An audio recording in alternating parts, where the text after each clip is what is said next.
Hey, fellow Ristopians, good morning. Welcome to Ristopia.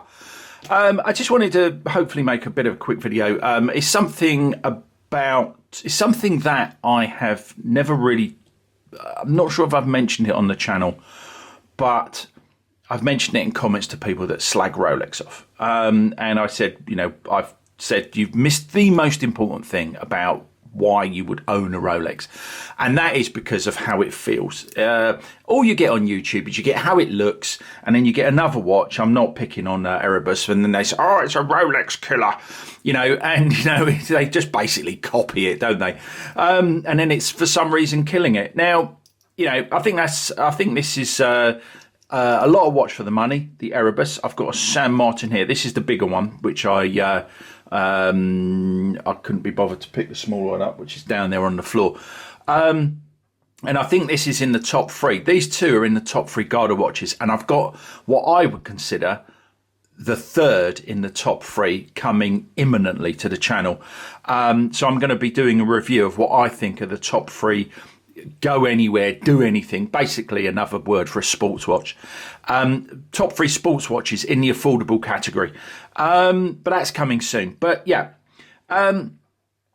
people don't talk about feel, and that to me. Let's move all these before I smash something together and damage it. This is highly damageable.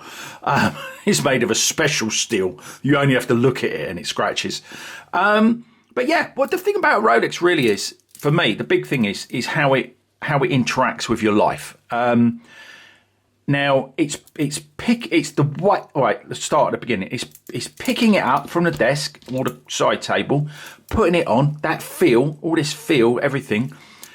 Closing the clasp, undoing the clasp. At the end of the day, taking it off, popping it down. You might, as I do that. If you're not going to be wearing it for a while, I put it that side down. I know some people say crown side down, but I don't see why you would do that. I don't want to put any pressure on that, although it's screwed in. Anyway, definitely not like that. No, it's ruined. But yeah, that's a massive deal for me. That's why I'm so into bracelets, and Rolex do the best high street. I've never seen a better bracelet than a Rolex. I mean, some high horology brands might make them apparently, but I don't have anything to do with them, so I wouldn't know. Let's get that back up. Might be a bit more light. But yeah, it's that, and obviously you got the setting and winding. So this one, it's set now, isn't it? Yeah. The amount of screw on the crown is perfect. The movements just work great. Whether you've got a trip lock, what's this one? This is anyway. If you've got a trip lock crown, if you don't know, you have to unwind it, and it clicks out, and then it doesn't click out. You unwind it, and then you forward wind it, and then it clicks out. Whereas this one clicks out when you unwind it. I guess you get trip lock on the dive watches. But yeah, that's the thing for me. It's how it feels. And you're interacting with that. If you wear it every day, you're interacting, or every day you wear it, you're interacting with it twice, on and off.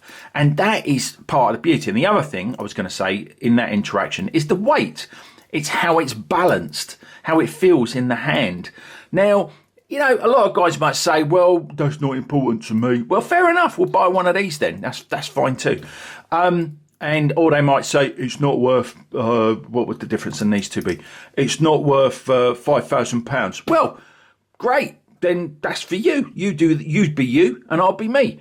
But that's why I own one. That's why I own Rolex, because it's as good as I can get. I love watches, as you can see. What we got here? Got a Casio there. I was going to say, what's the rubbishest watch I've got? But I don't consider any of my watches rubbish, but you know what I mean. I know what the rubbishest watch I got is. Here we go. It's my newest one. Look at that. Jingle jangle. My, if you haven't seen the short on this, have a look. My retro. Come on, work. Oh, love it. £10, Amazon. But yeah, I obviously love watches, but, and I want... This is the best I can afford. I don't think there's better than a Rolex, personally. I think as soon as you go up above Rolex, I don't think Omega are as good in my Omega are my favourite brand, to be honest, but that's a bit complicated to explain.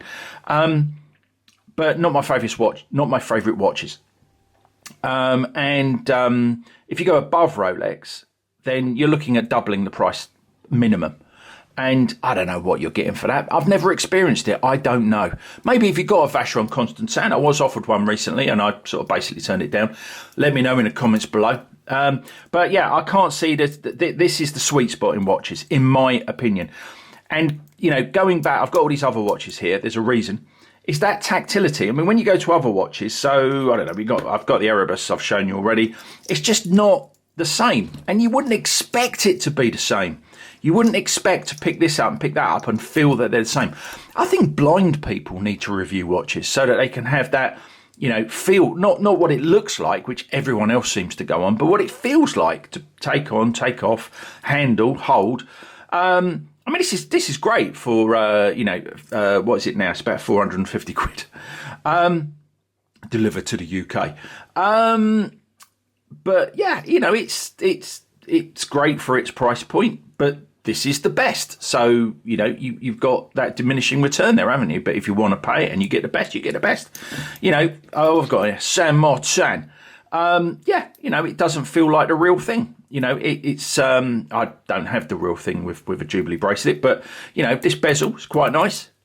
It's nothing like the real thing, though, when you turn it. But people will say, well, it's good enough. And then they get confused with the fact that, well, it costs so much more. But that's not the point. The point is that the real thing is better. And if someone wants to spend that money on the real thing and enjoy that betterness every single day of their life, then I think that's great. And if someone's happy with this, I think that's great too. But none of these feel, we've got that Saint Martin back. This is the bigger one, which, I mean, I know this has got a clunky bracelet, but I do love the look of it, so I forgive it for that. But it just doesn't feel anywhere near. I know this is warmer because I've been wearing it. That's another sort of thing. Yeah, the coldness of the steel, that's the thing. And this is a special steel, as I mentioned, because it scratches when you look at it. I think you put it under a camera and it scratched. Look, there's another scratch there just because I've been filming it. But yeah, it's the feel. You get the point. And I brought this out as well. This is my most uncomfortable watch ever, the Tissot PRX. I mean, this gets lauded, but oh, goodness gracious me, this is just so uncomfortable to me. You know, you're a bit stuffed with the butterfly clasp. I think it's got half links, but I might have taken those out. I'm not sure. But it's just not a comfortable watch to wear. I actually, fun fact about this, I actually thought I'd lost it. I couldn't find it because I put it somewhere. Weirdly, I put it in a Tudor box and I couldn't find it for months. I thought I took it away once with me. Yeah, I was actually on an Omega course because I used to be an AD, but an AD sales assistant. And I took it away with me on that trip. I can't remember why, but and yeah, and I thought have I left it in the hotel? And I thought, well, thank God it was. I better not say God in case YouTube deletes a video. Thank God it was only this that I thought that I've lost because I don't like it. It's just so, I've got two watches that are uncomfortable. One is this, and one is a Seiko dive watch. I'm not sure if I've got quite a few Seikos, and yeah, they're fine. But I've got one in particular on a bracelet. It's so uncomfortable. But yeah, they just don't feel the same. I mean, you know, and to me, that's an important part. That is worth, apart from all the other benefits that you get, that you can pass it on, you can sell it, you'll either not lose any money or you won't lose much money, you get your money back if you need the cash. But it's the everyday enjoyment. But yeah, let me know if you agree, disagree. Everyone's opinion is valid, but that's my point. I just wanted to, I popped this on this morning, I've just given it a clean, yeah, it just dawned on me that it's even nice. It's just every time you pick it up. But yeah, let me know in the comments below. But I'm droning on a bit too long now. But for now, one wrist, live it.